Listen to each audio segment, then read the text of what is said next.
Salut à tous. Bienvenue sur la chaîne, où on explore ensemble la spiritualité, le bien-être, et tout ce qui peut nous aider à vivre une vie plus épanouie. Aujourd'hui, on va plonger dans un sujet qui parle à tout le monde. Les 3 racines de la confiance en soi selon le bouddhisme. Si vous cherchez des moyens profonds, simples, et ancrés dans une sagesse millénaire pour booster votre confiance, vous sentir bien dans votre peau, et avancer avec sérénité, cette vidéo est faite pour vous. Alors, prenez une grande inspiration, installez-vous confortablement, et partons dans ce voyage incroyable. Avant de commencer, clarifions ce qu'on entend par confiance en soi dans le bouddhisme. Ce n'est pas l'ego gonflé à bloc qu'on voit parfois, genre « je suis le meilleur ». Non, c'est une confiance douce, stable, qui vient de l'intérieur, une assurance qui ne dépend pas de ce que les autres pensent ou des circonstances extérieures.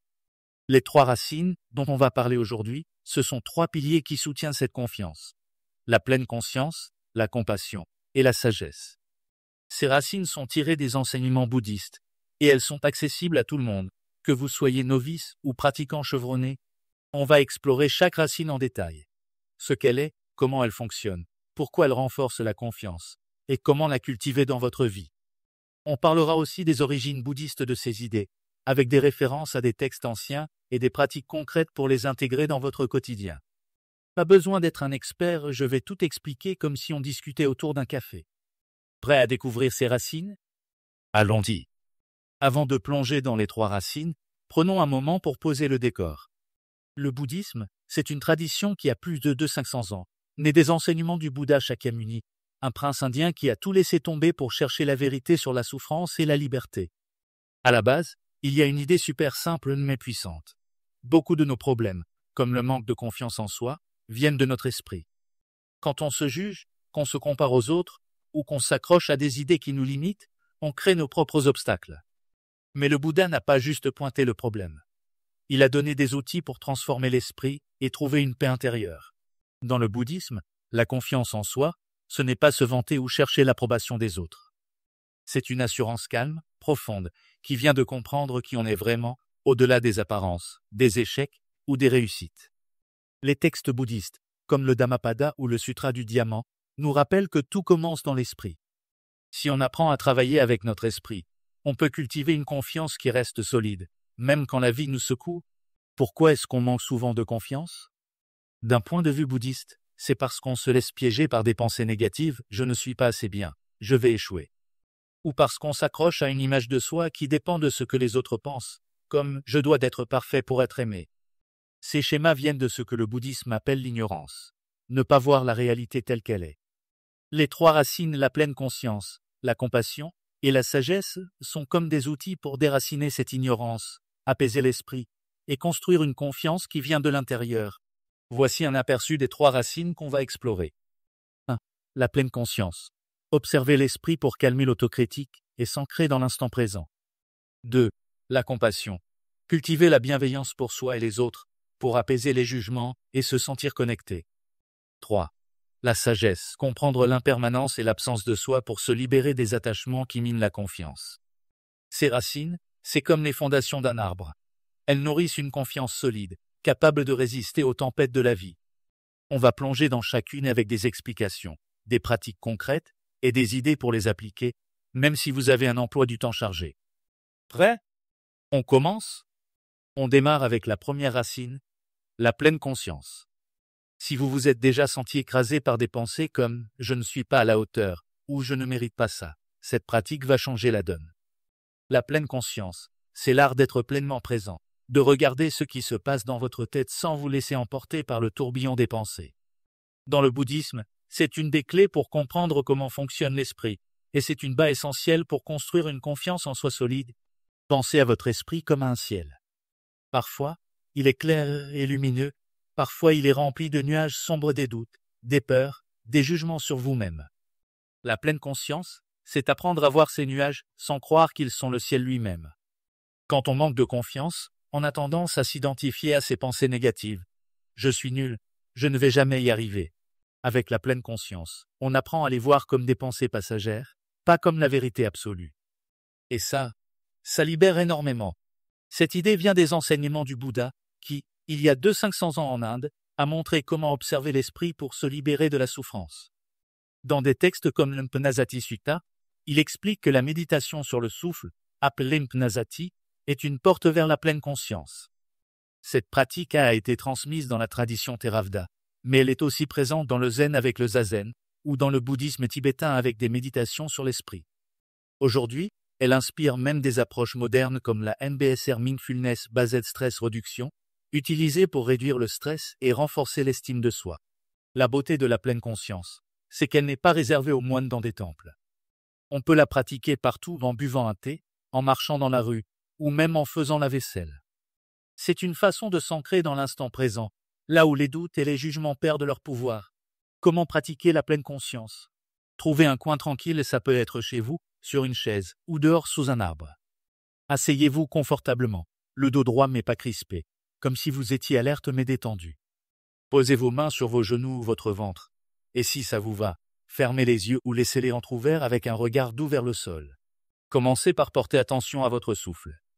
Sentez l'air qui entre par votre nez, un peu frais, et l'air qui sort, un peu plus chaud. Remarquez le mouvement de votre ventre ou de votre poitrine qui monte et descend. Pas besoin de changer votre respiration, observez-la telle qu'elle est. Si une pensée surgit, et elle va surgir, c'est garanti. Notez-la dans votre tête, genre pensée ou doute, et revenez au souffle. Pas de jugement, pas de stress, juste un retour doux. Essayez ça pendant 5 minutes pour commencer. Si une pensée autocritique arrive, comme je ne suis pas assez compétent, notez-la, pensée négative, et laissez-la passer, comme un nuage qui s'éloigne.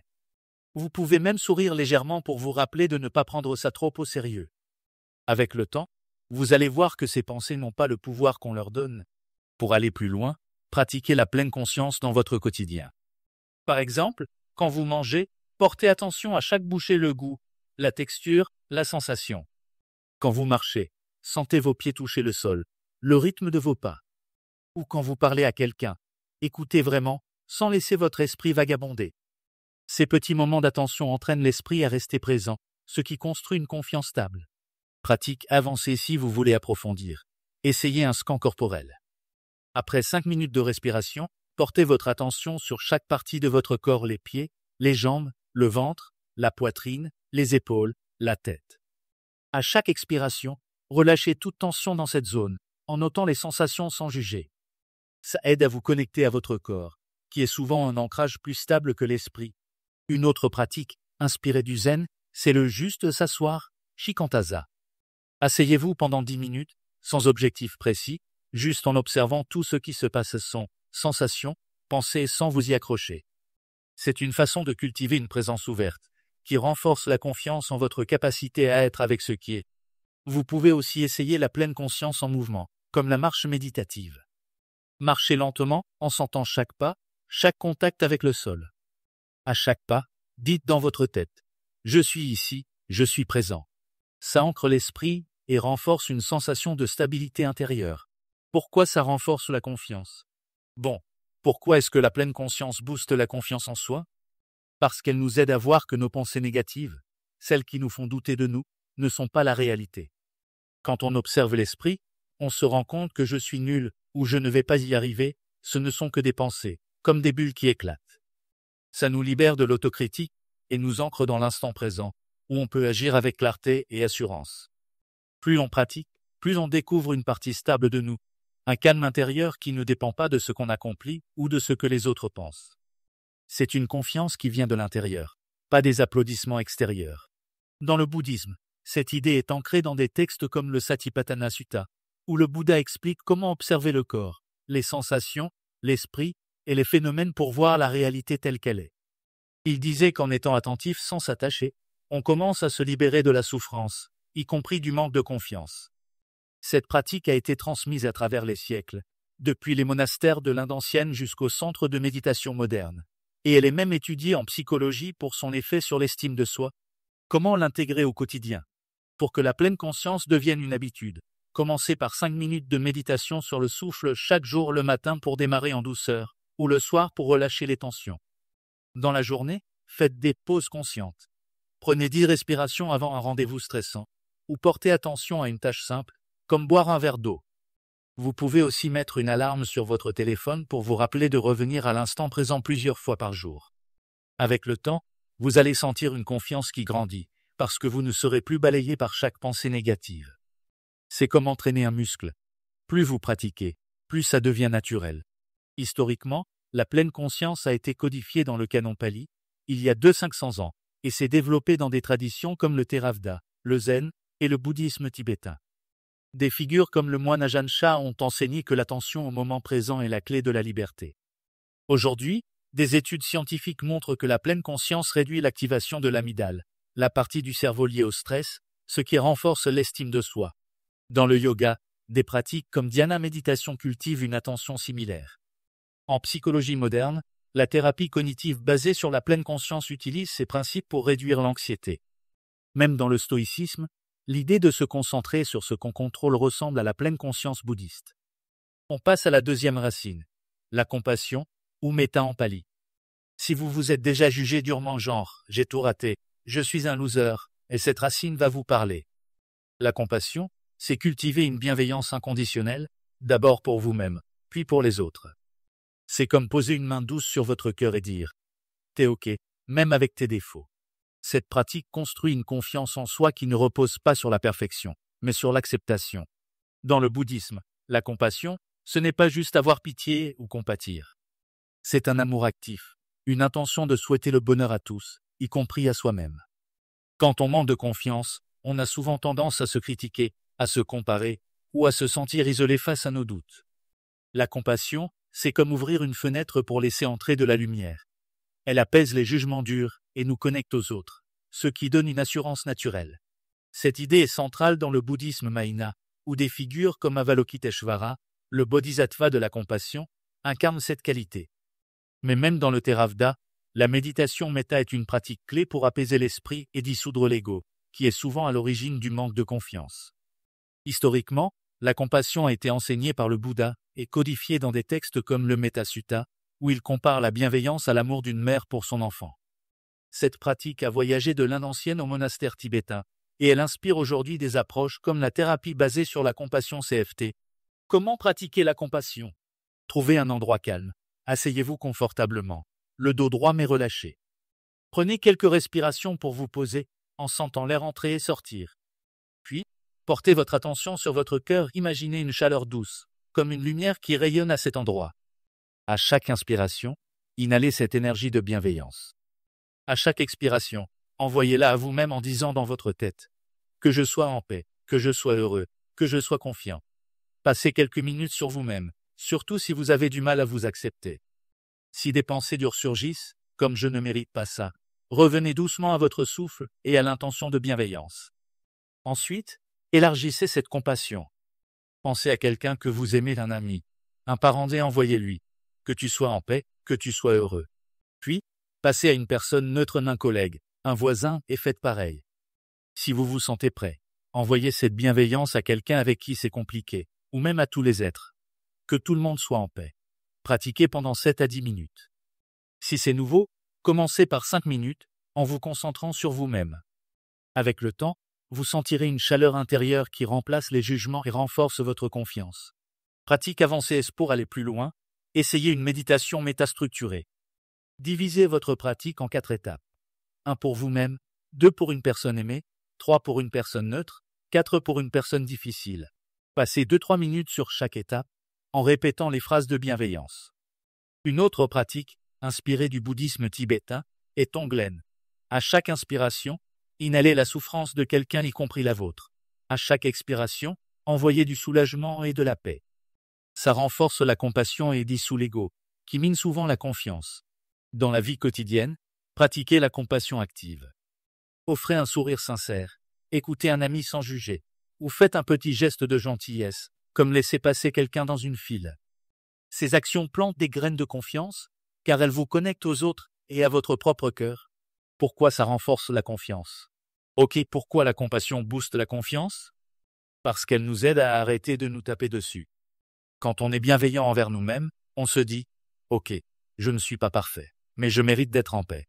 Ça crée une confiance qui vient de l'acceptation, pas du besoin d'être au top. Et quand on envoie cette bienveillance aux autres, on se sent connecté, moins seul avec nos doutes. C'est comme construire un pont entre notre cœur et le monde, ce qui donne une assurance naturelle et profonde. Dans le bouddhisme, la compassion est vue comme un antidote à l'ego. Le Métasutta dit, comme une mère protège son enfant unique, cultivez un cœur illimité de bienveillance. Cette pratique, utilisée depuis des siècles dans des traditions comme le Theravada et le Mahayana, purifie l'esprit et nous libère des jugements qui minent la confiance. En psychologie moderne, des études montrent que la compassion pour soi réduit l'autocritique et renforce l'estime de soi. Comment l'intégrer au quotidien? Pour faire de la compassion une habitude, pratiquez la méditation méta 5 minutes par jour le matin pour une veille positive, ou le soir pour vous apaiser. Dans la journée, faites des gestes simples. Un compliment sincère, une écoute attentive, ou un moment de bienveillance envers vous-même quand vous vous critiquez.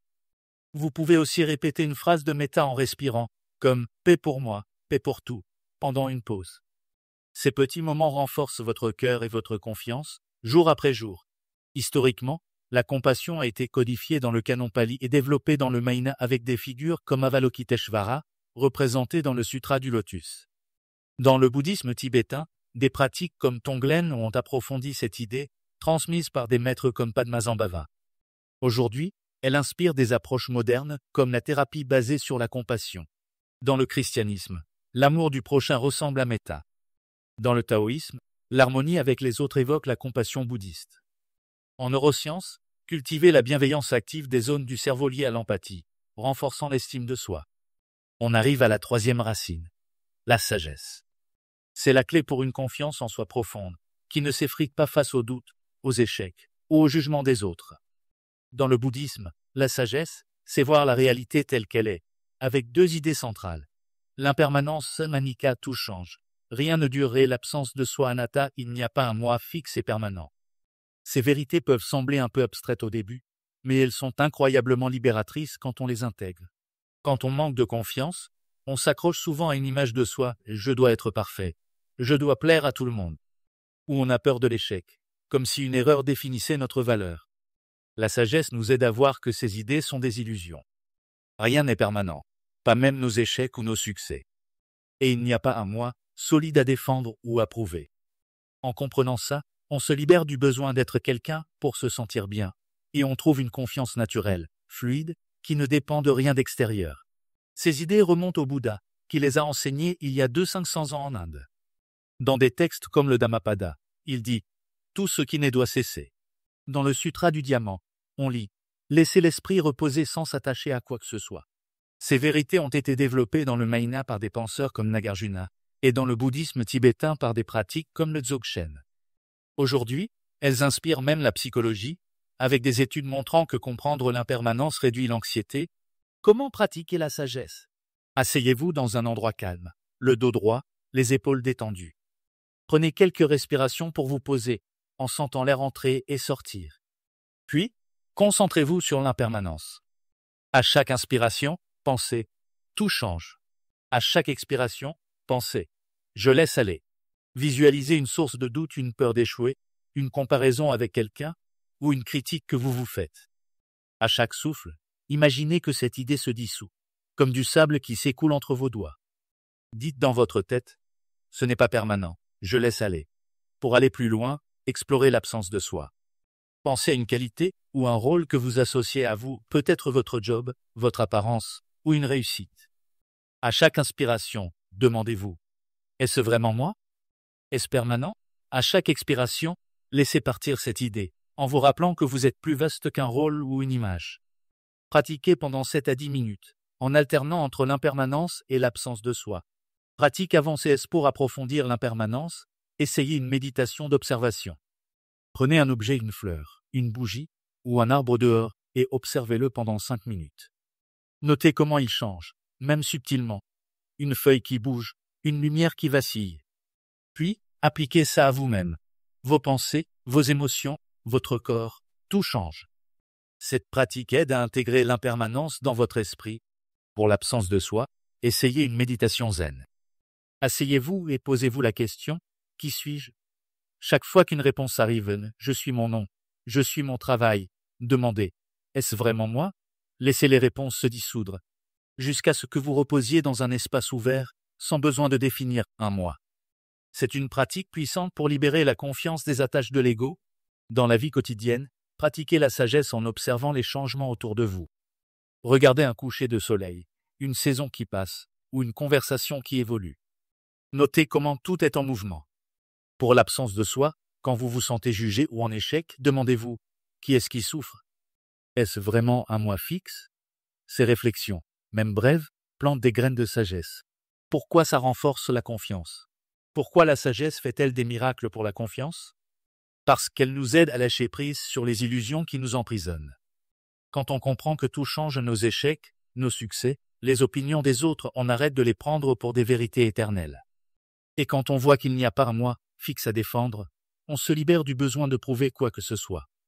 Ça crée une confiance fluide, comme une rivière qui coule sans se bloquer sur les rochers. C'est une assurance qui vient de savoir qu'on est plus grand que nos pensées ou nos rôles. Dans le bouddhisme, ces vérités sont centrales. Le Dhammapada nous rappelle que tout est impermanent, et le Sutra du Diamant nous invite à ne pas s'attacher à un moi. Dans le bouddhisme tibétain, des pratiques comme le Dzogchen nous aident à toucher la claire lumière, la nature ultime de l'esprit, libre de tout attachement. En psychologie, des études montrent que comprendre l'impermanence réduit l'activation de l'amygdale, liée à la peur, ce qui renforce la résilience. Comment l'intégrer au quotidien? Pour intégrer la sagesse, pratiquez ce souffle 5 minutes par jour, en méditant sur « tout change, je laisse aller ». Dans la journée, observez l'impermanence autour de vous, une feuille qui tombe, une émotion qui passe. Pour l'absence de soi, quand vous vous sentez jugé ou stressé, posez-vous la question « qui est-ce qui ressent ça ?» Même une seconde de réflexion peut vous libérer. Vous pouvez aussi lire une phrase du Dhammapada chaque jour, comme « tout ce qui naît doit cesser ». Ces pratiques, même simples, construisent une confiance profonde et libre. Historiquement, la sagesse a été codifiée dans le canon pali et développée dans le Mahayana par des penseurs comme Nagarjuna, qui a exploré la vacuité. Dans le bouddhisme tibétain, des maîtres comme Longchenpa ont intégré ces idées dans des pratiques comme le Dzogchen. Aujourd'hui, ces concepts inspirent des disciplines comme la psychologie positive. Dans l'hindouisme, l'idée de Maya, illusion, ressemble à l'impermanence. Dans le stoïcisme, accepter ce qu'on ne contrôle pas évoque anatta. En neurosciences, la méditation sur l'impermanence réduit le stress, renforçant l'estime de soi. On a fait un sacré voyage à travers les 3 racines de la confiance en soi. On a commencé avec la pleine conscience, qui nous aide à observer nos pensées sans nous laisser piéger par l'autocritique. Ensuite, la compassion nous a appris à être bienveillants envers nous-mêmes et les autres, pour apaiser les jugements et nous connecter. Enfin, la sagesse nous a libérés des illusions de permanence et d'ego pour une confiance fluide et profonde. Ce qui est beau, c'est que ces racines travaillent ensemble. La pleine conscience nous donne la clarté pour voir l'esprit, la compassion nous donne la chaleur pour nous accepter, et la sagesse nous donne la liberté pour lâcher prise. Ensemble, elles forment une confiance en soi qui ne dépend pas des succès, des échecs ou des opinions des autres. C'est une assurance qui vient de l'intérieur, ancrée dans la compréhension de qui on est vraiment. Comment appliquer ces racines dans votre vie? Pas besoin de tout changer d'un coup. Commencez par une racine qui vous parle. Essayez 5 minutes de méditation sur le souffle chaque matin pour la pleine conscience. Ou pratiquez la compassion en vous souhaitant de la bienveillance avant de dormir. Pour la sagesse, prenez un moment dans la journée pour observer un changement d'une feuille qui tombe, une émotion qui passe et rappelez-vous, tout change. Vous pouvez aussi tenir un journal pour noter comment ces pratiques affectent votre confiance. Écrivez ce que vous ressentez avant, et après, même de petits progrès comptent. Pour aller plus loin, plongez dans des textes bouddhistes. Le Dhammapada est super accessible, avec des phrases comme « Vous êtes votre propre refuge ». Les livres du Dalai Lama, comme l'art du bonheur, sont pleins d'idées pratiques. Si vous voulez pratiquer en groupe, cherchez une communauté méditative en ligne ou près de chez vous. Partager ces pratiques avec d'autres peut booster votre motivation. Pourquoi ces racines marchent? Ces racines sont puissantes parce qu'elles s'attaquent aux vraies causes du manque de confiance. La pleine conscience nous libère des pensées autocritiques en nous montrant qu'elles ne sont pas la réalité. La compassion nous aide à nous accepter, défauts compris, et à nous sentir connectés. La sagesse nous détache des illusions qui nous font croire qu'on doit être parfait pour être digne. En plus, ces pratiques calment le corps et l'esprit. La science montre que la méditation réduit le stress et renforce la résilience. C'est comme un super pouvoir qu'on a tous, juste là, dans notre esprit. Dans le bouddhisme, ces idées forment une approche complète pour transformer l'esprit.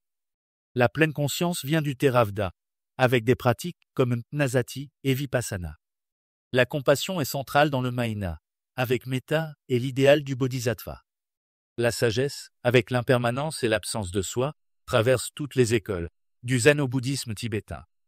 Historiquement, ces concepts ont été enseignés par le Bouddha et codifiés dans le canon pali. Dans le Mahayana, des figures comme Nagarjuna ont approfondi la sagesse avec la vacuité. Dans le bouddhisme tibétain, des maîtres comme Padmasambhava ont intégré ces pratiques dans des méditations comme le Dzogchen. Aujourd'hui, elles inspirent des approches modernes, comme la thérapie basée sur la pleine conscience, prouvant leur universalité. Et voilà, on a exploré les 3 racines de la confiance en soi.